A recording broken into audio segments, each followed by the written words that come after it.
بسم الله الرحمن الرحيم. السلام عليكم ورحمة الله وبركاته. إن الحمد لله نحمده ونستعينه ونستغفره ونستهديه ونتوب إليه ونعوذ بالله من شرور أنفسنا وسيئات أعمالنا. من يهده الله فلا مضل له ومن يضلله فلا هادي له. أشهد أن لا إله إلا الله وحده لا شريك له وأشهد أن محمدا عبده ورسوله صلى الله عليه وعلى آله وصحابته ومن اهتدى بهداه إلى يوم الدين وسلم تسليما كثيرا. أما بعد. Kaum muslimin yang dimuliakan Allah, alhamdulillah, bersyukur kita kepada Allah Subhanahu wa taala atas limpahan nikmat dan karunia yang masih Allah berikan kepada kita dengan taufiknya dan kehendaknya serta izinnya kita kembali dimudahkan Allah untuk melangkah menuju tempat yang diridhai oleh Allah Subhanahu wa taala. Semoga setiap langkah kita menjadi langkah-langkah yang diridhai oleh Allah, dan semoga setiap niat-niat kita menjadi niat-niat yang diridhai oleh Allah, dan setiap apa yang kita kerjakan senantiasa di atas perkara yang diridhai oleh Allah Subhanahu wa taala hingga akhir dari kehidupan kita nantinya. Allahumma amin ya rabbal alamin. Salawat dan salam tak lupa untuk Nabi kita yang mulia, Nabi Muhammad sallallahu alaihi wasallam. Allahumma salli ala Muhammadin wa ala ali Muhammad kama sallaita ala Ibrahim wa ala ali Ibrahim innaka Hamidum Majid, wa barik ala Muhammad wa ala ali Muhammad kama barakta ala Ibrahim wa ala ali Ibrahim innaka Hamidum Majid. Kaum muslimin, saudaraku yang saya cintai karena Allah, kita melanjutkan pelajaran di malam hari yang berbahagia ini dengan memohon kepada Allah ilmu yang bermanfaat. Semoga ilmu yang kita dapatkan menambah ketakwaan kita sebagai hamba Allah, meningkatkan keimanan kita sebagai hamba yang labil dalam keimanan, dan semoga Allah teguhkan kita di atas agamanya dan ketaatan. Kita melanjutkan pelajaran di dalam kitab Al-Qaulul Mubin fi Akhta'il Musallin, kitab yang dikarang oleh Syekh masyhur Hasan Salman hafizahullah taala, masih berbicara tentang larangan melangkahi pundak-pundak dan leher manusia di hari Jumat. Dan insyaallah pada akhir pembahasan ini kita akan mencoba menerima beberapa pertanyaan yang sudah masuk, dan bagi hadirin yang ingin bertanya kami persilahkan untuk disiapkan. Pada pertemuan yang lalu hadis kita datang dari sahabat Abdullah bin Busr. Abdullah bin Busr, anna rajulan jaa ila an-nabiy sallallahu alaihi wasallam yatakhatta riqab an-nas yawm al-jum'ah, wan nabiy sallallahu alaihi wasallam yakhutubu faqala ijlis faqad adhaita wa anaita. Abdullah bin Busr bercerita bahwa ada seseorang, dia datang mendekati Nabi sallallahu alaihi wasallam dengan melangkahi leher-leher manusia dan pundak-pundak manusia pada hari Jumat di saat Nabi sedang berkhutbah. Dia datang di hari Jumat ketika Nabi berkhutbah, mencari posisi yang terdepan dengan melangkahi pundak-pundak manusia. Maka Nabi SAW memberikan teguran dan peringatan kepada orang ini, Nabi mengatakan, ijlis, duduk. Engkau telah mengganggu manusia dan engkau telah terlambat. Engkau telat. Demikian sikap yang diberikan oleh Nabi sallallahu alaihi wasallam kepada seseorang yang melakukan pelanggaran di hari Jumat. Dan ini bisa dibilang pelanggaran yang cukup keras. Mengapa demikian? Karena Nabi menyampaikan ini di podium. Nabi menyampaikan teguran ini di khalayak ramai. Dan tujuan ini agar yang lain bisa mengambil pelajaran. Agar semua yang hadir di kala itu mengerti dan faham bahwa agar jangan sampai terulang kembali hal yang seperti ini. Nabi sallallahu alaihi wasallam mengatakan, faqad adzaita wa anaita. Engkau telah mengganggu yang lain dan engkau telah terlambat. Perbuatan yang dilakukan ini menjadi pelanggaran nilainya karena dia telat. Kalau dia datang lebih awal, tidak akan terjadi pelanggaran ini. Tidak akan ada yang namanya melangkahi pundak-pundak manusia yang telah mengambil posisi di hari Jumat. Oleh karenanya, agar tidak jatuh dalam pelanggaran,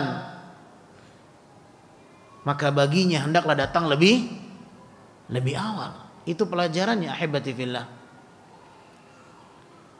Terkadang yang menjadi masalah, seseorang tidak ada keinginan datang lebih awal, tetapi ketika masuk masjid ingin di depan.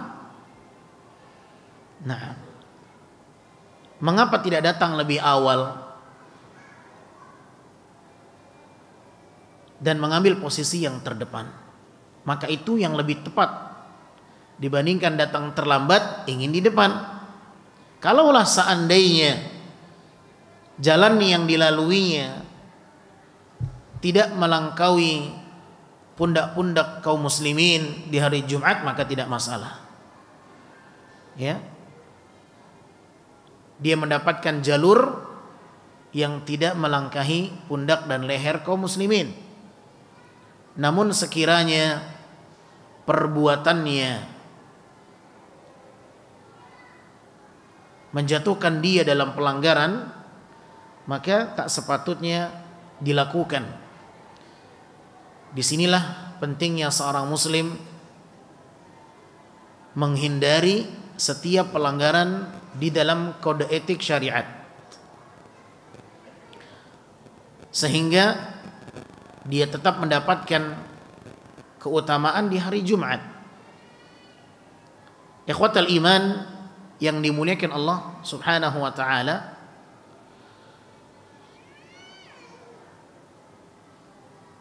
bagaimana sekiranya dia melakukan itu karena di depan itu ada yang kosong? Apakah ini diperbolehkan? Dia melakukan perbuatan yang mengandung pelanggaran secara hukum asal, melangkahi pundak-pundak kaum muslimin yang telah mengambil posisi, bertujuan karena di depan itu banyak celah yang tak terisi. Apakah ini menjadi satu alasan bolehnya dia dan dikatakan ini perkara yang darurat? Sebagian ahlul ilmi mengatakan ini termasuk di antara perkara yang dikecualikan. Dan kita akan bacakan nanti pandangan al-Imam Al-Hafidh Ibnu Hajar Al-Asqalani rahimahullahu ta'ala. Na'am, fadhal. Bismillah, walhamdulillah, wassalatu wassalamu ala rasulillah, amma ba'd. Al-Hafidh Ibnu Hajar rahimahullah menerangkan, setelahnya sudah, setelah hadis baca lagi.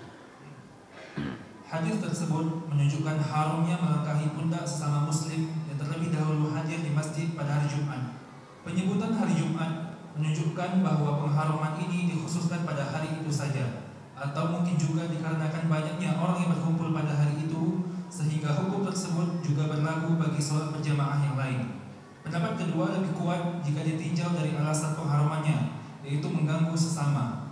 Bahkan hukum ini juga dapat diberlakukan pada majelis ilmu dan perkumpulan semisalnya.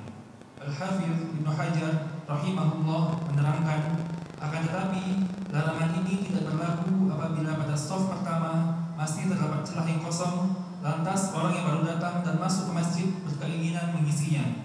Perbuatan itu diperbolehkan mengingat kelalaian jemaah yang lain dalam merapatkan shaf. Nah, al-muallif hafizahullah ta'ala menukilkan sebuah pandangan ulama Syafi'iyah. Al-Imam Ibnu Hajar Al-Asqalani rahimahullah dalam kitabnya Fathul Bari, beliau mengatakan, wa qad istuthniya min karahati at-takhatti ma idza kana fi as-sufufil ula furjah. Menjadi perkara yang dikecualikan dalam masalah ini bahwa makruhnya atau larangan melangkahi pundak-pundak di hari Jumat apabila dalam kondisi di mana saf-saf yang terdepan itu masih ada celah dan kekosongan. Ini menjadi perkara yang dikecualikan, kata beliau. Sehingga apabila ada orang yang masuk ke masjid, fa'arada ad-dakhilu saddaha, apabila ada orang yang masuk ke masjid kemudian dia ingin mengisi shaf yang masih kosong di depan, namun untuk mencapai posisi yang kosong itu dia harus melangkahi pundak-pundak, fayughtafaru lahu, maka ini perkara yang dimaafkan, kata beliau, litaqsirihim, karena kelalaian mereka yang datang lebih awal. Orang yang datang lebih awal seharusnya mereka mengisi shaf-shaf yang terdepan, sehingga yang datang belakangan tidak sulit untuk mencari posisi dan harus melangkahi orang karena di depan masih kosong. Namun kenyataan yang terjadi, sebahagian kaum muslimin tidak bersegera mengisi shaf yang terdepan. Datang lebih awal tetapi mengisi posisi yang tidak di depan, mencari posisi yang enak menurut dia, yang ada sandarannya terkadang, ya. Bahkan dia nggak mau repot, terkadang dia ambil posisi pas depan pintu masuk masjid, biar nggak repot keluar masuknya, cepat pulangnya. Ada yang seperti itu, ya. Padahal Rasulullah SAW mengatakan iyyakum wa turuqat, jangan kalian berada pada perlintasan orang sehingga mengganggu orang lain, ya. Jangan kalian berada di pinggir-pinggir jalan atau di tempat-tempat yang membuat orang susah untuk mengambil akses, ya, menyulitkan orang lain. Oleh karenanya semestinya seseorang yang datang lebih awal di masjid itu dia mengerti akan hal ini. Perbuatan dia yang tidak mengisi shaf yang terdepan akan mengakibatkan penuhnya di bahagian belakang, kosongnya di bahagian yang ada di depan. Kalau seandainya penuh shaf di nomor 20, nomor 1 sampai 19 kosong, misalnya, sepakat nih ada orang, kita isi shaf 20 biar orang bingung mau ngisi shaf di depan kita, misalnya, maka hal yang seperti ini tidak dibenarkan. Yang pertama, perbuatan mereka tidak berniat baik, ya, dan itu mengakibatkan saudaranya jatuh pada ancaman sebuah hadis, ya, dan ini menjadi perkara yang tidak baik kalau memang itu terjadi dalam diri mereka, dan semestinya dia faham setiap kali diingatkan. Beberapa masjid mengingatkan isi shaf yang terdepan terlebih dahulu, ya, agar yang lain yang masuk ke masjid tidak jatuh dalam pelanggaran karena mereka harus melangkahi pundak saudaranya untuk mengisi shaf yang di depan. Ya. Oleh karenanya ikhwatal iman yang dimuliakan Allah, Al-Imam Ibnu Hajar memiliki satu pandangan. Ini ijtihad. Dan ini bukan ketentuan yang mutlak benar. Ini ijtihad beliau. Pandangan ya, yang menjadi acuan itu dalil. Imam Ibnu Hajar Al-Asqalani rahimahullah mengatakan dikecualikan dari larangan melangkahi pundak-pundak itu di saat apabila shaf yang depan itu masih kosong. Ini dikecualikan kondisi yang seperti ini. Seakan-akan beliau ingin menerangkan kepada kita secara tidak langsung bahwa berarti larangan itu berlaku kalau apa? Kalau apa? Secara tidak langsung beliau ingin menyampaikan kepada kita bahwa larangan itu berlaku apabila dia melangkahi pundak-pundak padahal tidak ada yang kosong di depan. Sahih atau la? Nah, ini mafhumul mukhalafah namanya dalam ilmu usul fiqh. Ya, mafhum al-mukhalafah, pemahaman timbal baliknya dari apa yang diuraikan. Berarti beliau memahami bahwa yang dilarang itu apabila melangkahi pundak padahal tidak ada ruang yang kosong di depannya, itu yang dilarang. Tetapi kalau yang di depannya masih kosong tidak masuk dalam kategori yang dilarang. Bisa difahami ahibati fillah? Baik. Ini pandangan beliau. Ya. Bahkan beliau mengatakan fayughtafaru lahu. Sekiranya kondisinya seperti itu, dia melangkahi pundak orang-orang yang telah mengambil posisi di hari Jumat, dimaafkan karena memang kosong di depan sehingga harus diisi. Nah, tetapi di sini beliau tidak menyebutkan dalam kondisi yang sudah full. Beliau tak menyebutkan itu. Kalau seandainya ya wallahu a'lam bishawab ya, bukan bermaksud untuk mendahului pandangan beliau, tetapi kalau seandainya ditambahkan, seandainya dalam kondisi yang ditambahkan kondisi sudah full di belakang, tak ada lagi tempat yang bisa diisi kecuali depan yang masih ada kosong, maka ini lebih ringan. Tapi di sini beliau tidak menyebutkan kondisinya sudah crowded, tetapi beliau hanya mengatakan rahimahullahu taala dikecualikan apabila shaf yang di depan itu masih kosong, maka tidak mengapa. Berarti larangan itu tidak menjadi sesuatu yang dilarang apabila melangkahi pundak kaum muslimin untuk mengisi celah di depan yang kosong. Berarti orang yang melangkah ini ketika dia melangkah dia harus tahu di depannya harus kosong dulu. Kalau dia melangkah dengan tujuan mencari dan dia belum mengetahui ada yang kosong atau tidak, berarti tidak boleh. Bisa difahami ahibati billah? Nah, di sini beliau mengatakan ma idza kana fi sufufil ula furjah. Boleh dia melangkah melewati pundak-pundak kaum muslimin di saat shaf di depan itu masih kosong. Berarti dia sudah tahu posisi depan itu ada yang kosong. Kalau dia tidak tahu, baru ingin mencari, mungkin ada yang kosong. Berarti tidak boleh. Ya. Maka sebelum mencari, dia pastikan mana kiranya ada ruang yang bisa diisi. Kalau ternyata didapati, oh di sebelah sana kanan shaf yang kedua depan ada yang kosong, berarti boleh. Tapi kalau dia melangkaui pundak-pundak kaum muslimin tetapi belum bisa terdeteksi mana yang bisa diisi, maka tidak boleh. Wallahu a'lam bishawab. Ini pandangan beliau. Ya.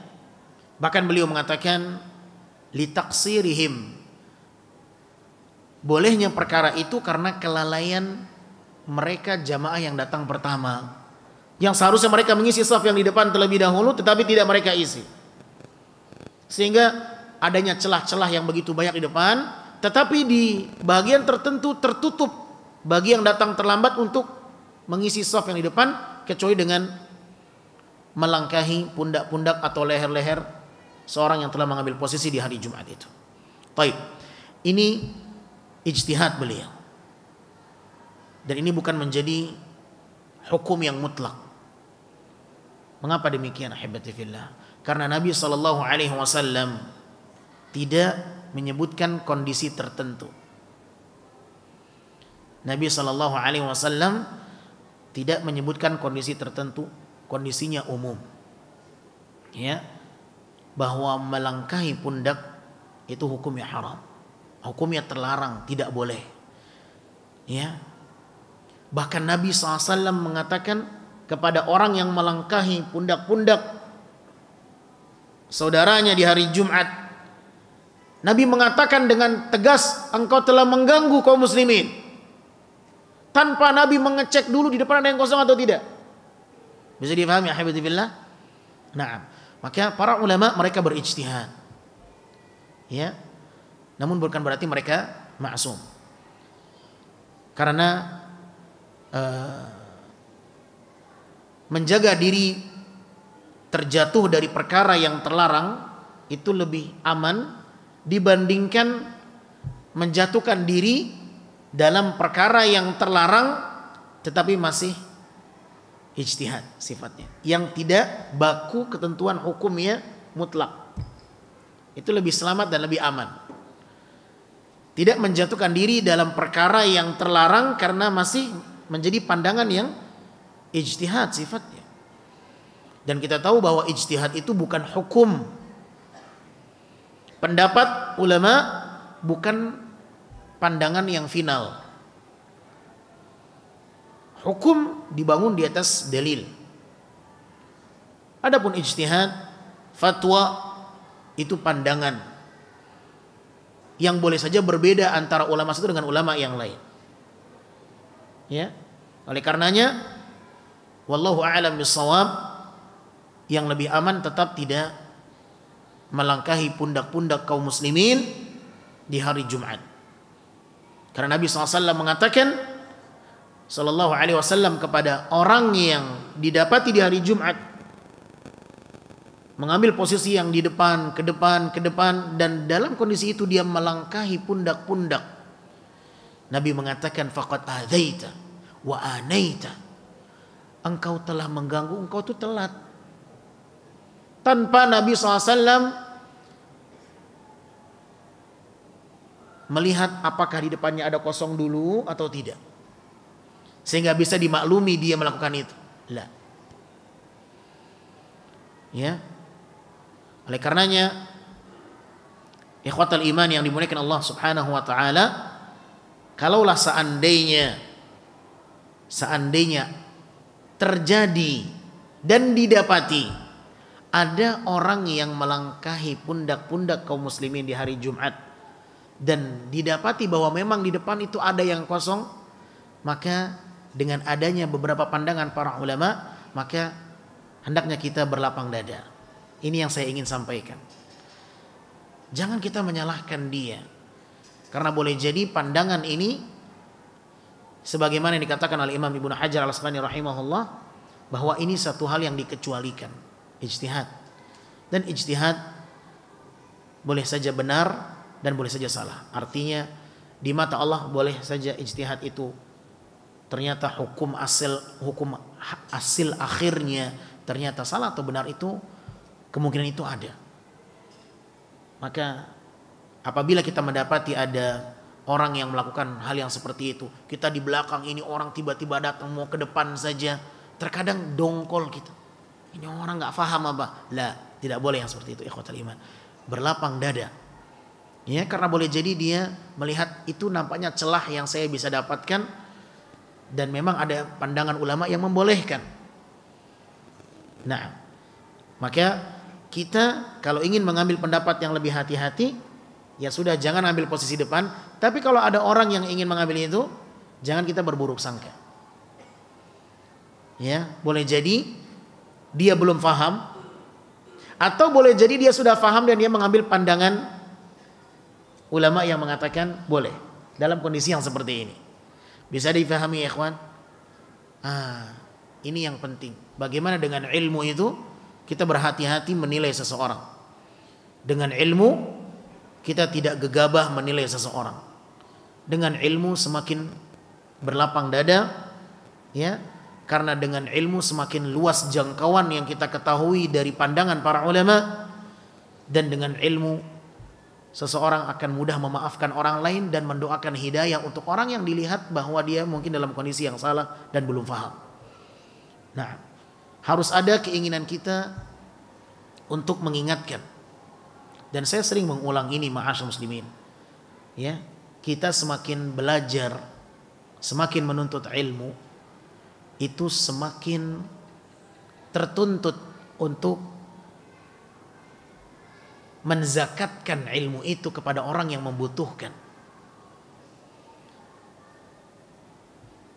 Ketika kita mengetahui bahwa ada perbuatan yang keliru menurut kita yang sudah mengaji, yang sudah belajar, maka ini peluang kita, peranan kita untuk mengingatkan dia, bukan untuk merendahkan dia, menjatuhkan dia, dan menilai dengan penilaian yang tidak-tidak. La. Oleh karenanya, ketika kita menasehati orang lain, nasihat para ulama, lihatlah sisi rahmat, kasih sayangmu ketika menasehati orang lain. Ya, unzuru ila janibir rahmah. Ketika kita menasehati orang lain, jangan lupakan sisi rahmat dan kasih sayang. Kita ingatkan dia, memberikan peringatan, nasihat kepada dia, itu semata-mata karena kita sayang sama dia, bukan karena kita ingin menjatuhkan dia, menghinakan dia, apalagi mempermalukan dia. Jangan, bukan itu tujuan kita menasehati dia, tetapi karena sayangnya kita dengan dia.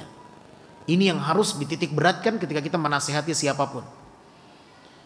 Kita ingin dia selamat, sebagaimana kita berjuang untuk selamat. Kita ingatkan dia, kita arahkan dia kepada ilmu dan petunjuk, sebagaimana kita berjuang untuk menggapai petunjuk dan hidayah itu. Maka hendaknya kita saling bertasamuh, berlapang dada ketika kita melihat ada seseorang yang terjatuh dalam pelanggaran, karena kemungkinan dia belum paham itu ada, kemungkinan dia belum belajar itu ada, ya, kemungkinan salah dalam memahami juga ada. Jadi banyak kemungkinan. Ustadz, dia sudah paham, dia duduk satu majelis sama kita. Lah, boleh jadi duduk satu majelis tapi tidur.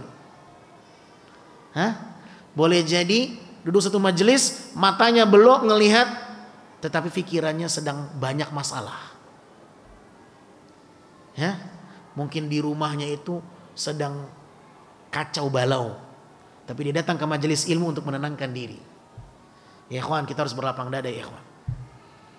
Tidak boleh berburuk sangka dengan orang lain, ya, bahkan kepada orang yang menurut kita belum mendapatkan petunjuk dan hidayah. Tetapi hendaknya setiap kita mengajak mereka, harus ada kemauan kita mengingatkan mereka. Jangan hanya sebatas kita menilai mereka dengan penilaian yang tidak baik, tetapi tidak ada niat baik kita untuk menegur dia. Ini yang banyak terjadi. Melihat ada orang melakukan kesalahan, wah ini gak benar nih, orang ini gak belajar, nih orang gak paham. Sudahkah Anda ingatkan dia?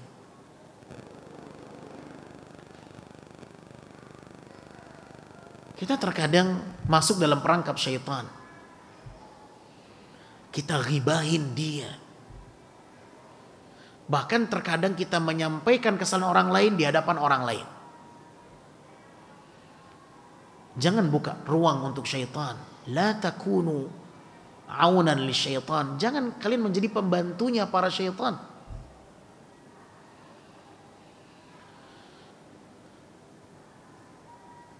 Para penuntut ilmu,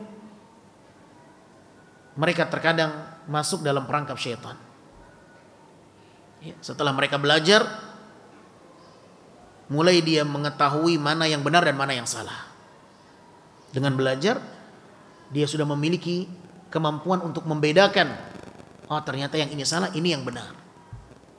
Dan ketika dia melihat ada yang salah, maka orang yang dianggap salah langsung divonis dengan tuduhan yang subhanallah.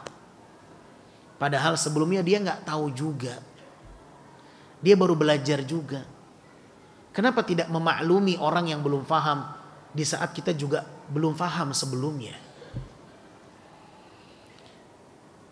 Maka ikhwani fiddin yang dimuliakan Allah subhanahu wa ta'ala, jangan pernah dilupakan bahwa ad-dinun nasihah. Agama itu nasihat. Ya. Kalau kita mendapati ada orang yang menurut kita jatuh dalam kesalahan, jangan kita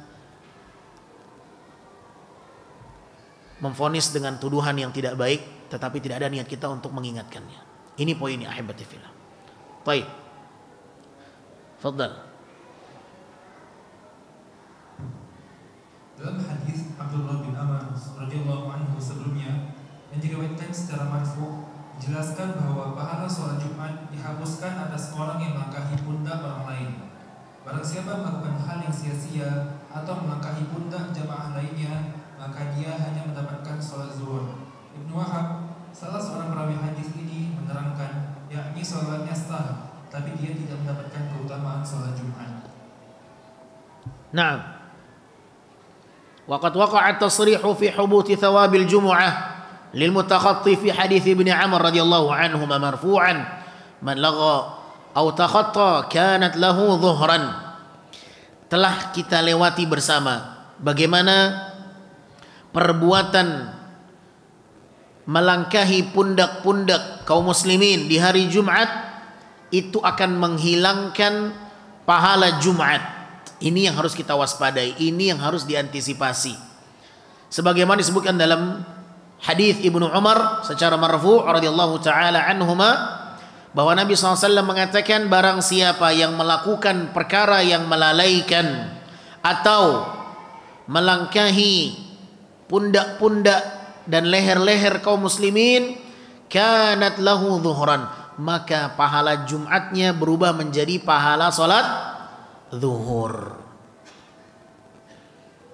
Ya, berarti hilang pahala salat Jumatnya. Al-Imam Ibnu Wahab rahimahullah, salah seorang perawi hadis, menyebutkan maknanya adalah salatnya sah, ajza'at anhu shalah wa hurima fadilatul jumu'ah, namun terharamkan baginya keutamaan pahala di hari Jumat itu. Salatnya sah, bukan berarti harus diulang, tidak. Salatnya sah, tetapi terharamkan dia mendapatkan kemuliaan hari Jumat. Nah, ini efek yang akan terjadi sekiranya seseorang melangkahi pundak-pundak saudaranya. Oleh karenanya, ikhwatal iman yang dimuliakan Allah Subhanahu wa taala, hendaknya kita menjaga nilai ibadah kita dengan menjauh dari hal-hal yang dilarang dalam agama. Semoga Allah Subhanahu wa taala menjaga setiap amal ibadah kita dari hal-hal yang bisa merusak dan menodainya, dan semoga Allah Subhanahu wa taala menjadikan kita hamba-hambanya yang terbaik di dalam beribadah kepadanya. Allahumma a'inna ala dzikrika wa syukrika wa husni ibadatik. Baik, di sini ada pertanyaan yang datang di pekan yang lalu. Ketika iqamah dikumandangkan, nah, ini permasalahan ketika iqamah dikumandangkan. Assalamualaikum warahmatullahi wabarakatuh. Waalaikumsalam warahmatullahi wabarakatuh. Afwan Ustaz, mohon nasihatnya bagaimana hukumnya untuk orang-orang yang memaksakan mengisi shaf yang di depan padahal celahnya cukup sempit sehingga membuat jamaah di sebelahnya merasa terganggu. Nah, ini ketika iqamah dikumandangkan, berarti ini masalahnya berbeda ya. Ini di saat iqamah dikumandangkan. Biasanya kaum muslimin baru di saat itu mengisi shaf-shaf yang terdepan. Baik.